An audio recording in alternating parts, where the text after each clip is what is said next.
What's going on, guys? Person Talk, you're back again. And today I'm making a top 5 list of the 5 wrestlers Vincent Kennedy McMahon has held down. Or, I'm going to say held down.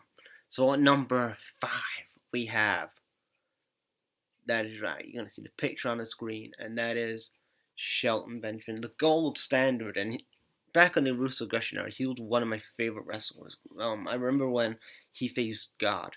And this was a time when Triple H didn't put over talent in his reign of terror. And actually, Triple H put over Shelton Benjamin on his first night on SmackDown, on Raw. And, he had a good couple of things at Money in the Bank, and he was one of the highlights of WrestleMania. But Vince McMahon never pushed him as a world champion. Never seen him as a world champion. Shelton Benjamin, who, in my opinion, was a great athlete, you know, pretty decent on the mic, and world champion material. He actually looked world champion material.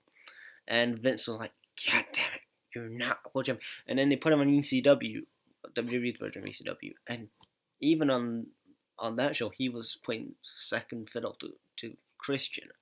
And I thought maybe when he was going to go on SmackDown, they was going to actually do something with him, but nah.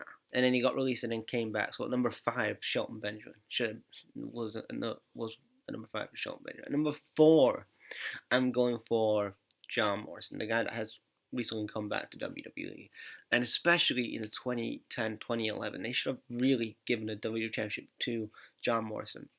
In my opinion, he was red hot at the time. He was coming to his own as a main event. He was slowly going to this imaginary brass ring, kind of grabbed the imaginary brass ring. And what did they do? They put him on a losing streak and release him. And then he leaves WWE for 9 years, wins everything on the independence and comes back, and then he's back with The Miz. So, number 4 it's John Morrison. And number 3, I'm going to say this, but Cody Rhodes. Yeah, I know that I've said about things about what I said about Cody Rhodes and stuff like that, about how he's a liar, which he is a liar. But yeah, especially when he was doing the whole, I started becoming a Cody Rhodes fan when he was doing the whole dashing gimmick, and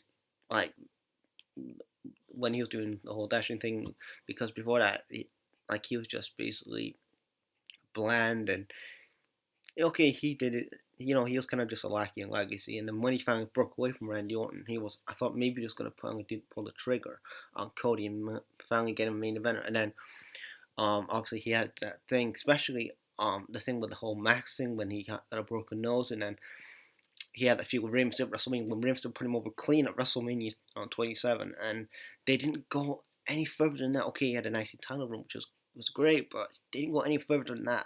Cody Rhodes is a world champion. He's world champion material, and they didn't go any further with him, and they just had him with Stardust. And even after the whole thing with the Authority, when he lost his job, you thought maybe then they're gonna give it to Cody, but no. Number 3, number 2, I am gonna go for Cesaro, and especially Cesaro 2014. How can you mess up not pushing Cesaro to the main event in 2014? Here's a guy that got put over by Randy Orton, one of the members of the Breakfast Club. Remember, Breakfast Club rules, bitches, and we all know the Breakfast Club rules. And Randy Orton put over Cesaro clean on SmackDown. I don't even remember the show. I cannot remember what month it was, but I remember that Cesaro got put over clean, 100% clean. From Breakfast Club member. And then he gets a big pop at WrestleMania. He ditches Jack Swagger, Jake Hager, and actually wins the Battle Royal at WrestleMania, and gets a huge reaction. And then also the night of WrestleMania, still gets a huge reaction. The point with Paul Heyman, finally they're gonna finally do something with him, and if it's like, God damn it, he's terrible on the mic. God damn it, which I disagree with Vince. And then Vince says he's boring. In what way is Cesaro boring as a character?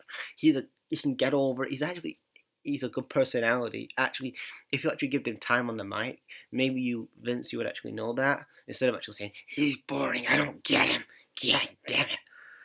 So that's number 2, Cesaro. Number 1, I've got to go with Miro. Kind of like Cesaro in this way.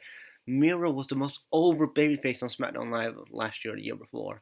And what did Vince say to him? They're mocking you. the fans are mocking for saying Miro, for saying Rusev Day. He got himself over organically over in the WWE. He didn't need fucking Too Sweets or fucking Spot Monkey. He actually got himself over. Him and AJ Styles would have one of the focal points of SmackDown Live for 2 years to do the whole Rusev Day thing. And then what did you do? You didn't pull the trigger and give him a WWE title match. You did give him a WWE title match, but you didn't pull the trigger and give him the title. Like, this was a fucking mega. You could have made him a big star. And you wonder why people tune away from your product and you haven't built a star for 13, 14 years. It's because of this. Like, I always say, strike with the iron top. Look at what you did with Kofi and all that is in the main event now, and in the main card, and it doesn't really mean anything anymore. But look what you did, and you got a good race at WrestleMania. You could have done that with Miro, made him a WWE champion. But I could have gone on with this list. This list could have been like back in the Attitude Era, and I could have talked about like the Attitude Era people like Vince didn't go all the way with. But yeah, peace, guys.